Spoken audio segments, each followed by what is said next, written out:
Welcome, everybody. I'm Mike Del Pre, Executive Director of the Arizona Real Estate Investors Association, and we got our great business associate, Mark Zimman from Zona Law here.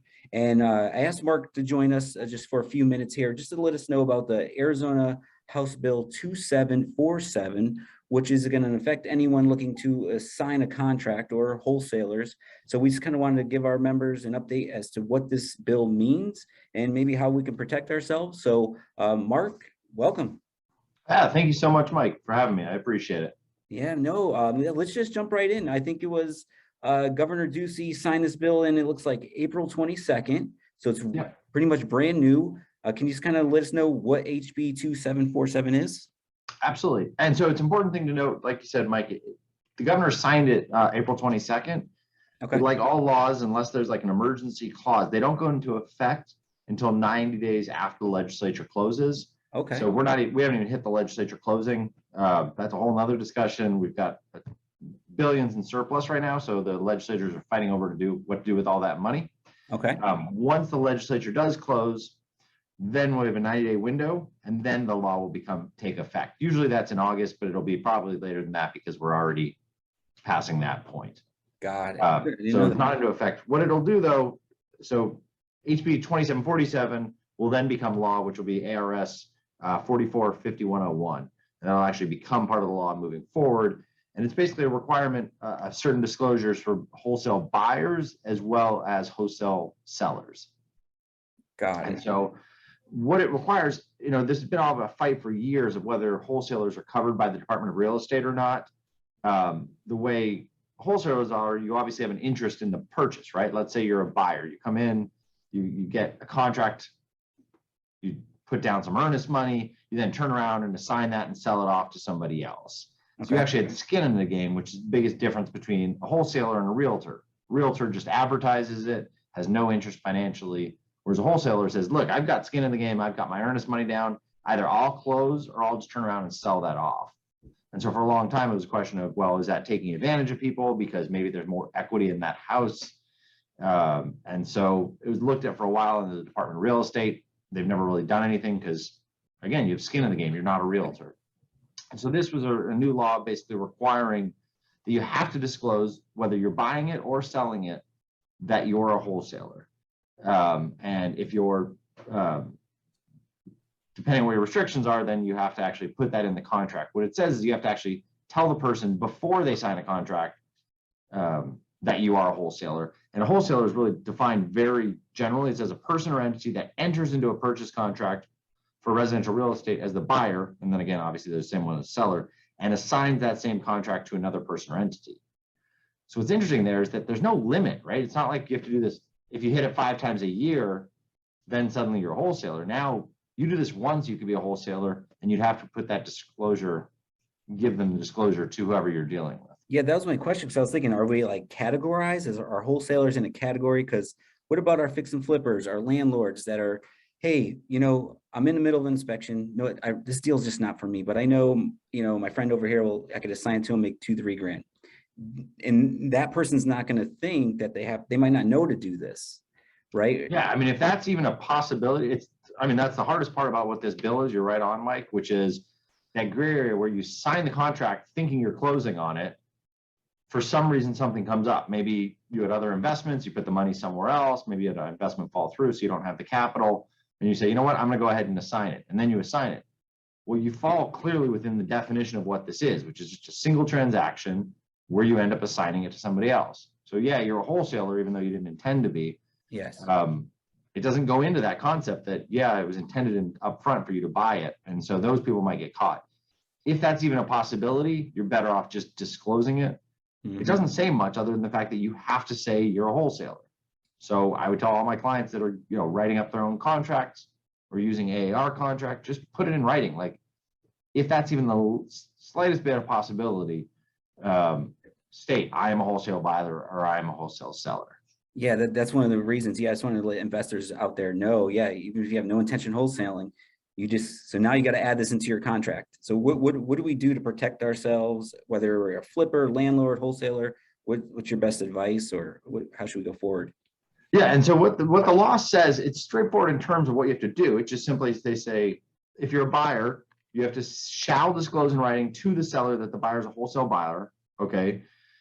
It says you have to do it before you enter into the contract. I would argue that as long as you put it in the contract and have them initial that up front, that's perfectly fine, because then before they actually sign off and accept it, they're agreeing to it.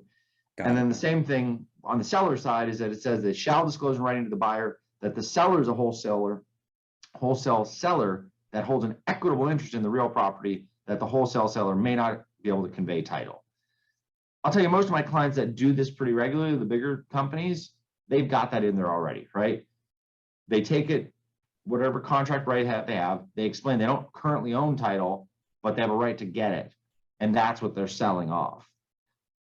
But a lot of onesie twosies that are just doing this, they probably don't know that. They don't have that kind of disclosure language that's in there. Yeah. What's interesting is that the law actually says if you don't have that in there, the other party can cancel the contract.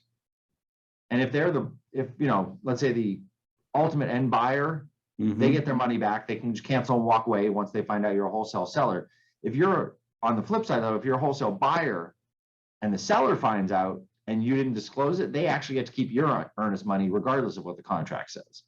So if you're out there all the time trying to find these properties, you're buying them up, signing them off, if you don't have that in your contract, it doesn't matter. Even if you say, no matter what, I get my money back, the seller under this statute can keep that money. Wow. So yeah, so you really got to be on top of this. And that makes me think, because even so if I'm in the assignment position and I have a cash buyer coming on board, and they normally, today maybe put 5,000 non-refundable earnest.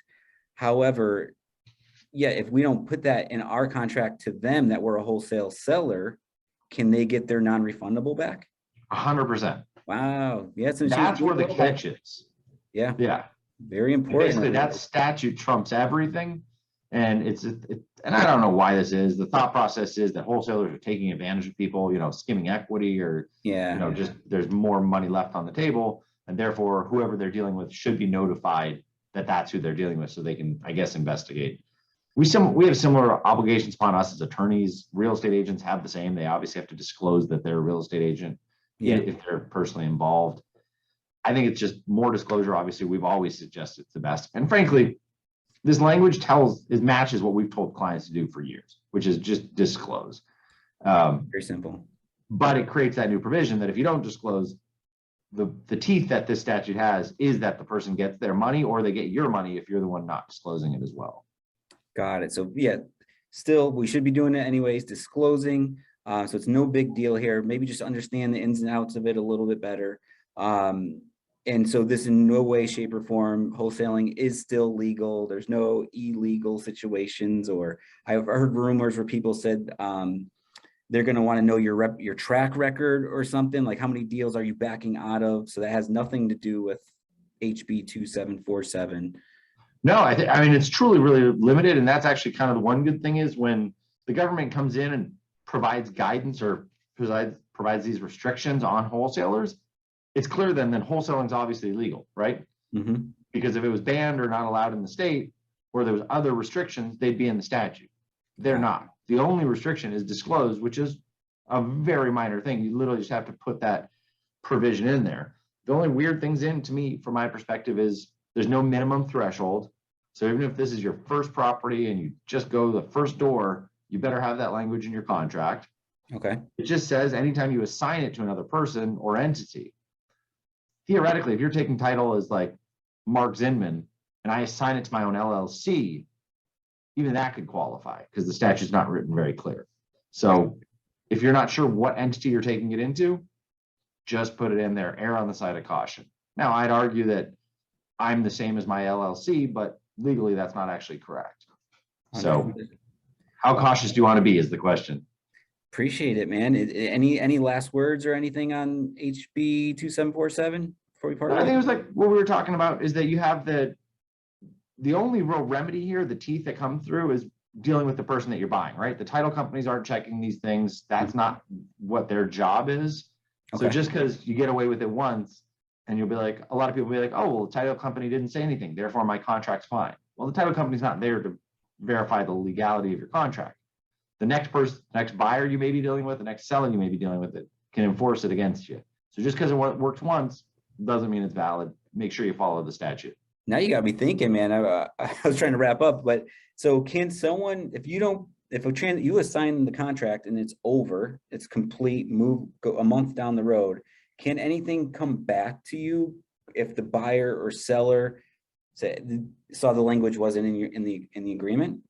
No, so the way that the provision here says they can do it anytime prior to the closing, like those remedies we were talking about. Okay. So I would argue there's nothing explicit. Once the contract's done and escrow's closed, that's the end of it. Got it. I think somebody would have to try and argue like a consumer fraud type issue after the fact, but the actual remedy is limited to up until the time escrow closes. Got it. Fair enough. All right. Perfect, Mark. I really appreciate last minute notice, just hopping on here quick. Really appreciate Of course. it. We appreciate your help here at Azreia as a business associate. Can anyone reach out to you if they need any help on this? Absolutely. Yeah. You can go to zona.law if you want general information on the firm, or just give us a call. We're always here. We always answer the call. It's 480-949-1400. Love it. Perfect. Thanks again, Mark. Have a wonderful day. Thank you so much, Mike. Take care. There you go. That was Mark Zimman of Zona Law jumping in, helping out, discussing the disclosure law, HB2747 here in Arizona. If you found this information helpful, or you think having access to in-depth information like this would help improve or excel your business, consider joining Azreia, the Arizona Real Estate Investors Association. You can reach us at azreia.org, azrei.org. We'd love to have you part of the community. If you'd like more information like this, check us out.